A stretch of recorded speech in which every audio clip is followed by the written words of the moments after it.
Stop! Vous avez vu? Jace était sur le point de sauter dans le vide. D'ailleurs, il avait même laissé une lettre derrière lui pour ses proches. Et la seule chose qui l'en a empêché, c'est Victor qui débarque au dernier moment. Mais comment est-ce qu'il a pu en arriver là? Pour répondre à ça, on va revenir en arrière. Jace a fait exploser un immeuble. C'est aussi simple que ça. Mais c'était pas n'importe quel immeuble et c'était pas pour n'importe quelle raison. Parce que depuis qu'il est tout petit, il est obsédé par une seule chose. La magie. Ce qui en soi n'est pas un problème. Par contre, garder des bombes chez toi, ça c'en est un. Du coup, il est jugé par le conseil de Piltover. Et honnêtement, ils sont sans pitié, notamment Mel. Je trouve que ce qu'elle fait, c'est à la limite de la malfaisance. Regardez. You have anything to show for your work besides an explosion? No. It came to nothing. So you're saying your study was meaningless? C'est vraiment pas du tout ce qu'il vient de dire. Et ça, elle le sait très bien. It was revolutionary. Revolutionary how? All I see is a boy meddling with things he doesn't understand. Ok, on va analyser cet échange parce qu'il s'est passé pas mal de choses. Pour commencer, il faut savoir que la majorité de la communication entre deux êtres humains est non verbale. C'est premièrement le langage corporel, deuxièmement le ton de ta voix, et enfin les mots que tu utilises. En sachant ça, écoutez le ton de la voix de Mel à ce moment-là. So you're saying your study was meaningless? Non seulement ça s'entend qu'elle est hautaine, elle le prend de haut, mais c'est clair qu'elle a dit cette phrase seulement pour provoquer Jace. Parce que souvenez-vous, juste avant, Mel se plaignait d'être le membre de sa famille le plus pauvre. Mais lorsqu'elle entend dire que Heimerdinger soutient Jace, tout d'un coup elle se dit « Ah, il y a peut-être moyen de faire du blé ici ». Mais malheureusement, elle a un problème. Dans le but de protéger Jace, Heimerdinger n'a pas partagé le sujet de ses recherches avec les autres conseillers, c'est-à-dire la magie. Et c'est pour ça que Mel provoque Jace à ce moment-là. Elle veut qu'il parle, et ça marche. C'est à cause du commentaire de Mel que Jace craque et finit par avouer à tout le monde qu'il travaille sur la magie. I was trying to create magic.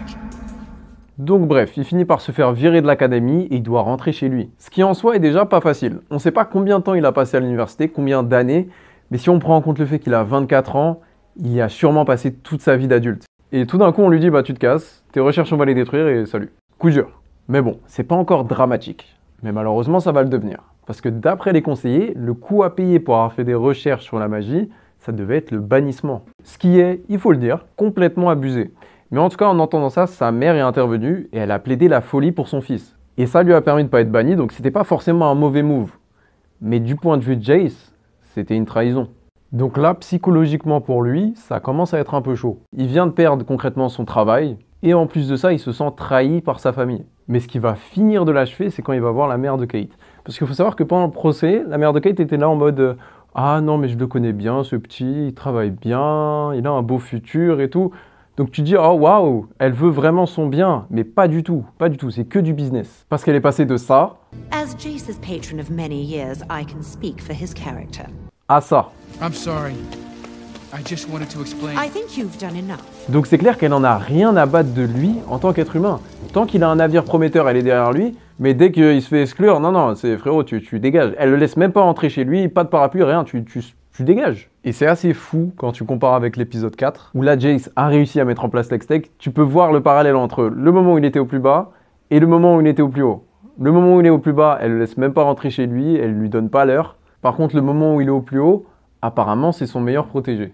Enfin bref, c'est après ça que Jace décide d'en finir. Et je pense qu'il a vraiment cru qu'il était à court d'options. Tu lis un peu dans ses yeux juste avant qu'il décide de sauter. Tu sens qu'il se dit que c'est fini en fait. Parce que son travail c'est mort, sa famille se sent trahie. Même les gens qui étaient proches de lui le rejettent. Et c'est un peu dommage parce que évidemment c'est faux. La vie est pleine de possibilités, on sait jamais ce qui nous attend. Perdre son travail c'est relou.